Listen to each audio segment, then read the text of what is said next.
皆さんこんにちは、さおりです。今回はですね、オーストラリア生活3年目に突入いたしました、さおりでございます。ですね、やっぱり海外生活ってなると、誰しもがねやっぱり孤独であったりとかちょっとマンネリを感じるタイミングっていうのが、どこかしらで来るっていうふうに思うんですね。で、私も最初は輝かしい期待のもとに未知なる世界の冒険じゃないけどっていうワクワクした気持ちを持ってオーストラリアに来て、もちろん今もねすごく楽しく生活してるんですけど、そんな中でやっぱり海外に住んでいるっていうだけで孤独を感じたりとか、ちょっとネガティブになったりとかってするタイミングがやっぱりあるんですよね。いろんな大変なことも起きたりしますし、そんな中で毎日ご機嫌に過ごせるように気をつけているポイント5つについて話していこうと思います。海外に住んでいる方に限らずね、日本で社会人生活されている方も学生さんとか、忙しくて、日々毎日同じルーティンになりがちだったりとか、なかなか効率的に思ってることを続けられないなとか、モチベーション低下してるなみたいな方もぜひこの動画参考になるかなと思うので、最後まで見ていただけたら嬉しいです。私はですね、2023年6月にオーストラリアにワーキングホリデーで入国して、現在はスポンサービザをもらってグローバル IT 企業でエンジニアとして働いております。このチャンネルでは就職活動に関する情報であったりとか、シドニーでの生活についてシェアしているので、ぜひチャンネル登録していただけると大変嬉しいです。まず早速1つ目が、小さな楽しみと大きな楽しみの両方を作ることです。まず小さな楽しみで言うと、本当に短期的な楽しみのことで、毎日例えば今日は朝カフェに行ってコーヒーを買おうとか、あとは夜この映画を見よう、ドラマを見ようとか、ご褒美にこのおやつを買いに行ってみようとか、食べようとか、この作ったことない料理作って食べてみようとか、本当に何でもいいんですけど、本当に小さなことをもう勝手に楽しみにするんですね。で、それを楽しみになんとか一日乗り切るっていう形です。で、私は毎週バスケをしてるんですけど、それが一つの楽しみになったりとか、あと友達とご飯に行く予定があればそれがすごいモチベになりますし、そういった感じで毎日何かしら本当に小さなことでもいいので楽しみを作るように意識をしています。で、もう一つの大きな楽しみだと長期的な楽しみのことですね。例えば旅行先を決めてそこについてのリサーチをたくさんしてみるとか、もう実際にいつ行くって決めて航空券を買ってみるとか、結構ねこれが私は旅行が好きなのですごくモチベーションにつながります。あとはこの試験を受ける目標を立ててみて、で受かったらあれしようとかって考えるのも結構長期的な楽しみの一つになるかなっていうふうに思います。なのでね、皆さんぜひ、長期的な楽しみは結構作られてる方多いのかなって思うんですけど、ぜひね本当に毎日小さな楽しみ、幸せを見つけるように心がけると、ちょっとだけ気分よく毎日過ごせるんじゃないかなって思います。はい、続きまして2つ目は、毎日5分でも動く、しっかり寝て心の土台を作ることです。本当に何でもいいんですけど、しっかり動くに関しては、朝軽くねストレッチをしたりとか、軽く散歩に行ってみたりとかする程度で本当にいいと思うんですけど、私の場合は、朝ストレッチと、散歩っていうのは習慣にしています。あと何かスポーツが好きな人だったら、スポーツをねしてもいいと思うし、あとはジムにね行くのが好きな人はジムに行ったりとか、もう本当に、家で軽くね、YouTube 見ながら筋トレするとか、本当に何でもいいんですけど、体を動かすように意識すると、だんだん心も晴れてくることが実感できると思います。私はもともと高校生からバスケをやっていて、結構走ることとか、バスケもちろんするのは好きで、今も週に2回以上はしてるんですけど、筋トレがね本当に昔から苦手でしてですね、やったら、楽しめるんですけど、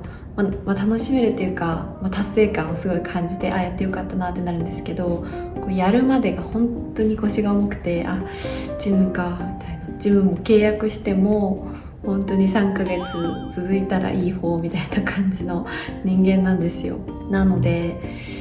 今も、できる限りね、週1回2回ぐらい行けるように、契約してお金を払ってるので、行かないとっていう感じで行ってるんですけど、そういう感じでリモートワークなのもあってですね、やっぱり他の通勤してる方と比べると運動不足になりがちなんですね。なのでできるだけ自分から意識的に、歩こうとか動こうっていう風にしています。でかなりそれがメンタルにもすごくいいなっていう風に実感しています。あとたくさん寝るの方はですね、本当に皆さん寝てください。もし忙しい方とか、多分私の視聴者さんはかなり頑張り屋さんな方も多いのかなっていうふうに思うので、睡眠をね削ることだけは本当にやめてください。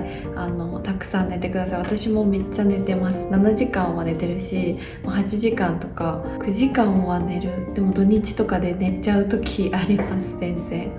睡眠不足が本当にメンタルヘルスをね引き起こすっていうようなデータも出てるので、本当にたくさん寝るのは大事だなと思います。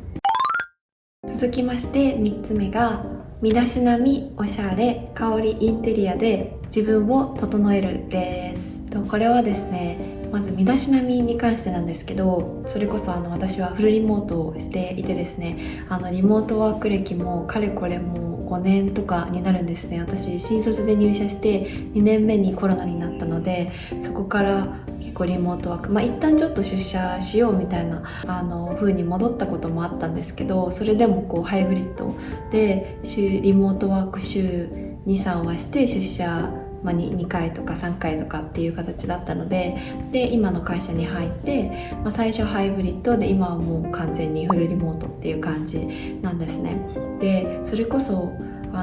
コロナが始まったばっかりの時とかってリモートワークとはみたいな感じだったんですよ。それこそ会社に出社するのが普通だったので、自然に、起きて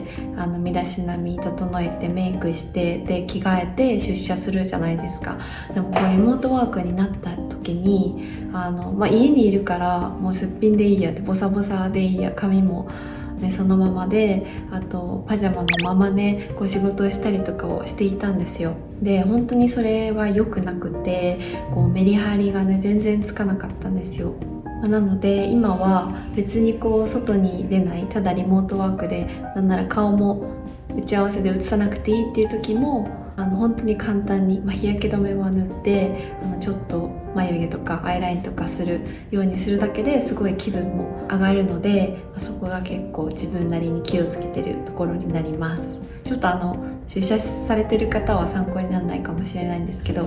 身だしなみをね、整えてもう自分が好きな自分でいるっていうのがすごく大事だなっていうふうに思います。あとはですね、お部屋に結構香りを最近仕込むようにしていて、アロマキャンドルを、夜ちょっと焚いてみたりとか、あとはアロマディフューザーをね置いたりとかしてちょっとでもね居心地がいいような空間作りっていうのも気をつけています。あと私家でもちょっと香水をつけてみたりとかして、香りを楽しむと本当にちょっとね気分が上がります。皆さんもしお家にいる時間が多い人とかね、ぜひ真似してみていただけたらなと思います。続きまして4つ目は、ちゃんと食べるを意識するです。本当に栄養も気分も大事にします。本当にもう毎日海外でね生活して日々仕事をしたりとか、もう本当に生きてるだけでみんな偉いんですよ。なので日本にいらっしゃって毎日ねもうきっちり働いてる方も偉いです。なのでもうダイエットも大事かもしれないんですけども、私もね日々ダイエットするとか言ったりしてるんですけどなんか食べないっていうのは私本当に無理なので、できるだけ栄養があるものを食べるようにしたりとか、日々は気をつけて、土日はね本当にもうお酒も飲むしお菓子も食べるし、なんかよくお菓子食べなそうとか言われるんですけど、私お菓子好きなんですよ。めっちゃ好きなんです。なので、我慢せずに自分のことをね嫌いにならない程度に体型は維持しつつ、そんなに追い込みすぎずにねしっかり栄養を取るっていうところが大事じゃないかなと思います。あとはできるだけ食事の時間はながら食べをこうしないように心がけています。お昼とかちょっと忙しかったりとかした時はなかなか難しいかもしれないんですけど、夜だけでもねこう何かを見ながら食べるのをやめて、誰かと会話を楽しみながら食べたりとか、一人でゆっくり味わって食べるっていうのを意識しています。それだけでもね結構満たされるんですよ。なんかお腹も満たされるし心も満たされるので、それもね結構自分のご機嫌を取るのに大事なポイントの一つかなって個人的に思います。で最後5つ目ですね。5つ目は人と比べず今の自分を褒めてあげることです。これがねなかなか一番難しいですよね。今の時代 SNS もあるし、私もねめちゃめちゃ落ち込んだりするんですよ。こうYouTube の活動を始めたのもあるし、YouTube でねもうすごい動画をたくさん作ってる人もいるし、インスタでもねすごいなって思う人が本当にたくさんいて、この世の中には本当に才能だけじゃなくて、すごい綺麗な人だったりとか、自分に持っていないものを持ってる人っていうのが本当にたくさんいて、もう全てがねよく見えるんですよ。ないものねだりじゃないんですけど、それでもう落ち込んだりとかすることもあるんですけど、皆さんもね多分一度くらいは経験あるかなっていうふうに思うんですけど、できるだけね、SNS の時間を減らして、人と比べるのではなくて、今日何かできた自分っていうのを褒めてあげられるように、したいなと私もね日々頑張ってる途中なんですけど、それもすごく大事なことかな今の現代っていうふうに思います。そうですね、それプラス、日々こう自分がやりたいことをできたりとか、コツコツ積み重ねることで、自己効力感とか自己肯定感が上がっていって、それが結果として、機嫌がいい自分で入れる土台にもなるのかなっていうふうに思います。なのでこう日々、皆さんいろいろ忙しいしストレスもねめっちゃあると思うんですけど、私も皆さんと一緒に頑張って成長してね、機嫌のいい女性でね入れるようにしたいなっていうふうに思っています。あとはねプラスアルファとして私が心がけてることがあるんですけども、それは日本を日常生活に取り入れることです。やっぱりね私は日本で長く育ってきて、そこがやっぱりルーツでもあるので、安心っていう面だとやっぱりすごくね日本食とか日本の音楽とか、ドラマとか見たりするとすごく安心を感じられるんですね。なのでそういった要素をできるだけ取り入れるようにするっていうのを意識しています。あとはですねこう感情の棚卸しをする時間を作るようにしています。私の動画を見てくださった方はですねVlog とかにも上げてるんですけど、ジャーナリングとか、あとは日々のねスケジューリングをノートに書いて、そのついでに結構今日思ったこととか書いたりをしてるんですね。でそれが結構私の中でもこう感情の整理になったりとか、今日どんな自分で過ごしたいかなとかっていうのをこう考えて、一日をスタートすることで結構気持ちよくね一日を始めることができたりするので、これも結構おすすめです。あとは本当に SNS を見すぎないことです。これ自分にも言ってますね。本当に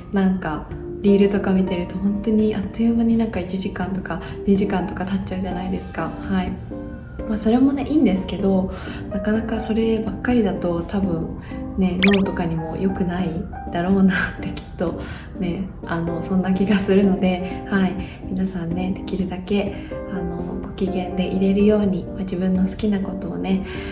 ちょっとずつ自分のペースで取り入れていったら、いいんじゃないかなっていうふうに思います。この動画が少しでも、最近ちょっと落ち込んでたとかね、なかなか日々どうやって効率的に過ごしていけばいいか分かんないなとかっていう方の、ヒントになりましたらとても嬉しい所存でございます。今日も最後まで見ていただきまして本当にありがとうございます。動画のリクエストや、この動画についての感想などね、ぜひコメントで教えていただけると大変嬉しいです。またためになったよって思ってくださった方はね、ぜひいいねの方もよろしくお願いいたします。またチャンネル登録もまだの方はお願いいたします。じゃあ本日も最後まで見ていただきましてありがとうございます。じゃあ次の動画でお会いしましょう。バイバイ。